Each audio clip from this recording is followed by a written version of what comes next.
भारत में नई हुकूमत साजी के लिए अमली इक़दामात का आगाज। नरेंद्र मोदी वजीर आजम के ओहदे से मुस्ताफी। मोदी ने भारतीय सदर से मुलाकात के बाद इस्तीफा दिया। भारतीय सदर ने इस्तीफा कबूल कर लिया। भारतीय मीडिया के मुताबिक नरेंद्र मोदी राष्ट्रपति भवन में भारतीय सदर से मिले। भारतीय वजीर आजम ने लोकसभा तहलील करने के लिए सिफारशी खत पेश किया। नरेंद्र मोदी तीसरी मुद्दत के लिए 8 जून को वजीर आजम का हलफ उठाएंगे।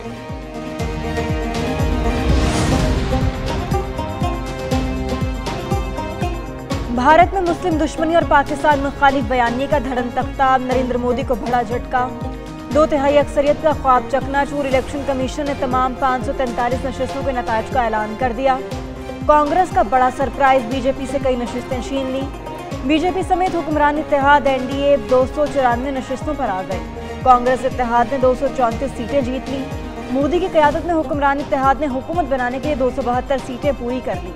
बीजेपी को महाराष्ट्र, उत्तर प्रदेश, मशरक़ी पंजाब, हरियाणा, राजस्थान, मगरबी बंगाल में बीजेपी को शिकस्त का सामना करना पड़ा। तौहीन अदालत के सुप्रीम कोर्ट ने मुस्तफ़ा कमाल की फौरी माफी की इस्तदा मुस्तरद कर दी। चीफ जस्टिस काजी फाइज ईसा ने पूछा, फैसल बावड़ा माफी मांग रहे हैं या नहीं। वकील ने जमा कराए गए जवाब पर नजरसानी की मोहलत मांग ली। सुप्रीम कोर्ट के अटॉर्नी जनरल को दोनों की प्रेस कॉन्फ्रेंस के ट्रांसक्रिप्ट से तौहीन आमेज मवाद की निशानदेही की हिदायत। चीफ जस्टिस ने कहा, आप इस प्रेस कॉन्फ्रेंस से किसकी खिदमत करना चाहते थे? क्या आपने कोई कानून बदलने के लिए पार्लियामेंट में बिल पेश किया? जस्टिस इरफान सादत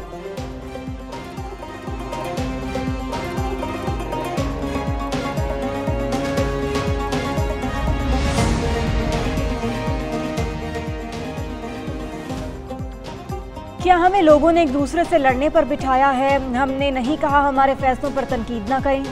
चीफ जस्टिस काजी फाइज ईसा के रिमार्क्स। कहा कि एक आईनी इदारा अब दूसरी आईनी इदारे पर हमला करे तो कोई फायदा नहीं। ये कोई अना का मसला नहीं, लेकिन आप पार्लियामान के मेंबर हैं। एक आईनी इदारा दूसरे आईनी इदारे पर हमला कैसे कर सकता है? मुस्तफ़ा कमाल माफ़ी भी मांग रहे हैं और ये भी कह रहे हैं कि तौहीन अदालत नहीं की। फैसल बावड़ा साहब, आप तो सेनेट यानी अपर हाउस के मेंबर हैं। सेनेट अरकान को तो ज़्यादा तहजीब याफ्ता तस्वुर किया जाता है। माफ़ी तो थड़े के ऊपर बैठे हुए आदमी से ही मांगी जा सकती है, कोई मसला नहीं है, माफ़ी मांगना कोई गुनाह नहीं है। लेकिन माफ़ी के लिए कोई गलती भी तो करनी ज़रूरी है। अगर मैंने वो गलती की है तो मैं थड़े में बैठे हुए आदमी के साथ कैमरे के सामने जाके हाथ पकड़ के हाथ जोड़ के माफ़ी मांग लूँगा। मुझे उसकी कोई प्रॉब्लम नहीं है। प्रॉब्लम ये है कि अगर मैंने कोई काम गलत नहीं किया तो उसका सवाल है ना, तो मैं एक्सप्लेन करूँगा। प्रेस कॉन्फ्रेंस में सिर्फ 2 जजेस के खत से मुतल्लिक बात की। मेरे खत का जवाब नहीं दिया गया, इस बात पर अब भी कायम हूँ। फैसल बावड़ा की सुप्रीम कोर्ट के बाहर मीडिया से गुफ्तगू। बोले, माफ़ी मांगना गुनाह नहीं, किसी इंसान से भी माफ़ी मांगी जा सकती है। मुस्तफ़ा कमाल बोले, मैंने यही बातें पहले अप्रैल और मई में पार्लियामेंट में की, फिर प्रेस कॉन्फ्रेंस की।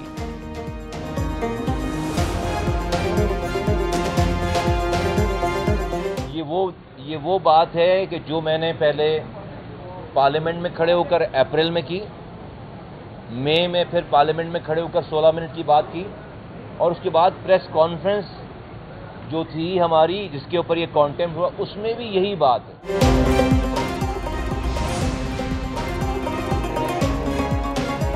बानी पीटीआई की मुतनाज़ पोस्ट पर पार्टी कायदीन की एफआईए तलबी बैरिस्टर गौहर और रऊफ हसन तहकीकाती टीम के सामने पेश।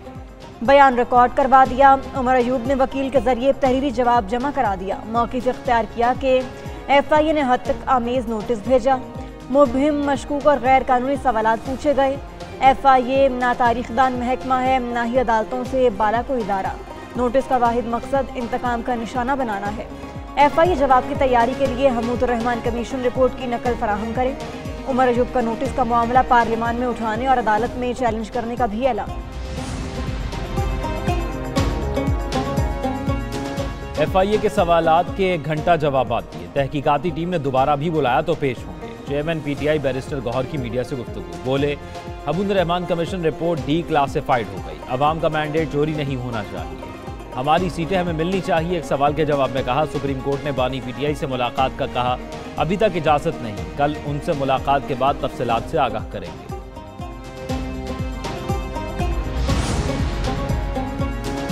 Ladies and gentlemen, what I really want to submit here today is that let's not get dejected. Let's put our act together. let's resolve to work hard and let's resolve to solve our problems, fundamental issues. हमें माजी को भुलाकर आगे बढ़ना होगा। अगर हम माजी में रहेंगे तो आगे नहीं बढ़ सकते। दुनिया को चीन की तरक्की से सीखना चाहिए। वज़ीर-ए-आज़म शहबाज शरीफ का पाक चीन बिजनेस फोरम से खिताब। बोले कि चीन ने तरक्की के लिए फरसुदा तरीका छोड़कर जदीद तरीके को अपनाया। हम करप्शन पर काबू पाने की कोशिश कर रहे हैं। चीन मुख्तसर वक्त में दुनिया की दूसरी बड़ी मईशत और फौजी ताकत बन चुका है। आज चीन दुनिया भर को डेयरी मसनूआत बरामद कर रहा है। उससे सीखते हुए पाकिस्तान कंपनियां भी अपनी मसनूआत को अच्छे तरीके से दुनिया में पेश करें। पाकिस्तान में IT समेत मुख्तलिफ शोबों में बेपनाह मौके मौजूद। वज़ीर ख़ारजा इसाक डार कहते हैं कारोबारी शोबे और सरमायाकारों की हौसला अफजाई के लिए इक़दाम कर रहे हैं। पाकिस्तान में 84 इदारों की निजकारी पर गौर जारी है। वज़ीर ख़जाना मोहम्मद औरंगज़ेब ने कहा पाकिस्तान के मुआशी इशारिये मुस्बत सिम गामजन है। महंगाई की शरह में नुमाया कमी आई है। महंगाई कम होकर 11% पर आ गई है।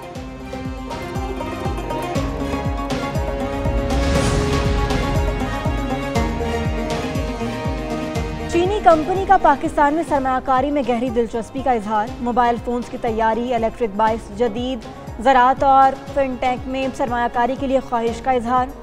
वज़ीर-ए-आज़म के वज़रा और सफ़ीर को कंपनी के साथ मिलकर एक लाइहा अमल तैयार करने की हिदायत। शहबाज शरीफ से चीनी कंपनी के बानी और चेयरमैन की मुलाकात।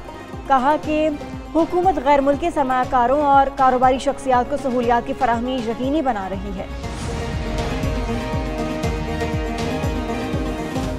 वज़ीर आला खैबर पख्तूनख्वा की एक बार फिर विफाक पर चढ़ाई, धमकी दे दी। अली अमीन गंडापुर ने मीडिया से गुफ्तगू में कहा हम महाजराई नहीं कर रहे, अपना हक मांग रहे हैं। यह हमारे सूबे का हक है, यह कटौती नहीं कर सकते।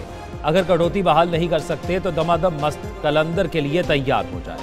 सूबा चलाना हमारे लिए कोई मसला नहीं। एक सवाल के जवाब में कहा नाअहल हुकूमत मुल्क को इस नहज पर लाने की जिम्मेदार है।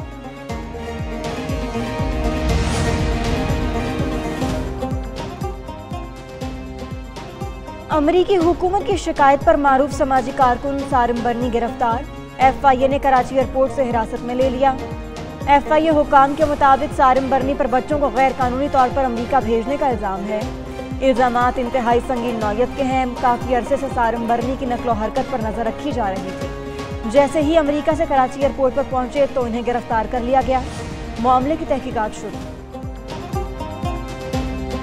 अदालती रिपोर्टिंग पर कोई पाबंदी नहीं। पाबंदी रिपोर्टिंग पर नहीं, गैर जिम्मेदाराना रिपोर्टिंग पर है। मीडिया अदालती कार्रवाई को रिपोर्ट कर सकता है, सिर्फ सनसनीखेज खबर चलाने पर मसला होता है। चीफ जस्टिस आमिर फारूक के रिमांड। इस्लामाबाद हाई कोर्ट में अदालती रिपोर्टिंग पर पाबंदी के खिलाफ समाअत। कैमरा ने जवाब जमा करा दिया। अदालत ने हतमी दलाल तलब करके समाअत 11 जून तक मुलतवी कर दी। दरख्वास्त Islamabad high court journalist association ने दायर की।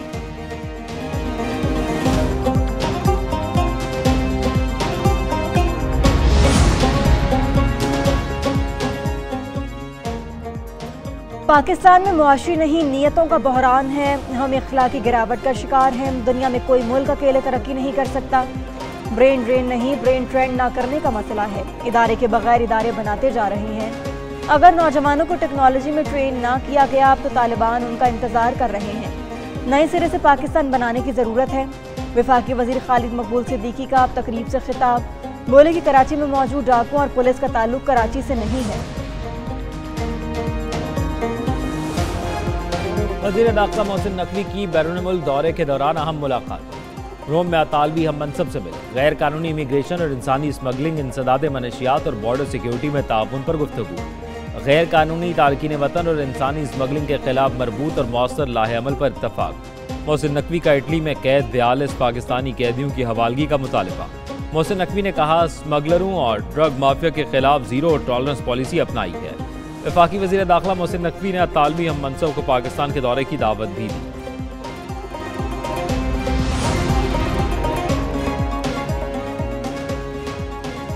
कुदरत को गर्मी के सताए अवाम पर रहम आ गया। मुल्क के कई इलाकों में बादल बरस पड़े। इस्लामाबाद में बूंदाबांदी, तेज हवाएं चलने से मौसम खुशगवार हो गया।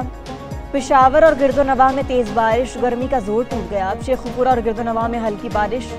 उधर लाहौर में बादलों का राज, हवाएं चल पड़ी। आज बारिश का भी इम्कान। उधर कराची में कहीं हल्की तो कहीं तेज बारिश और गहरे बादलों का राज। तेज समंदरी हवाओं का सिलसिला जारी। बारिश का कोई इम्कान नहीं। इमदादों में आज गरज चमक के साथ बारिश का इम्कान। पंजाब में आज से नो प्लास्टिक मुहिम शुरू। प्लास्टिक बैग्स का इस्तेमाल गैर कानूनी करार। आज से प्लास्टिक बैग की तैयारी, प्रोडक्शन, तरसील और खरीदो फरोख्त पर पाबंदी। होटल, रेस्टोरेंट्स और फूड पॉइंट्स प्लास्टिक बैग में खाना नहीं देंगे। खिलाफवर्जी पर कानूनी कार्रवाई और भारी जुर्माने किए जाएंगे। सीनियर वजीर मरियम औरंगजेब का कहना है कि पंजाब में कोई प्लास्टिक बैग इंडस्ट्री काम नहीं कर रही, जो कर रही है वो गैर कानूनी है।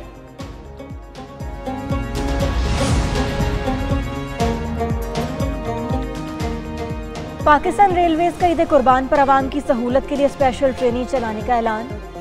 3 ईद स्पेशल ट्रेनें चलाई जाएंगी। 2 स्पेशल ट्रेनें कराची और 1 कोयटा से रवाना होगी। कराची से पहली ईद स्पेशल ट्रेन 14 जून को पेशावर, दूसरी 15 जून को लाहौर के लिए रवाना होगी। कोयटा से ईद स्पेशल ट्रेन 14 जून को रावलपिंडी के लिए चलेगी।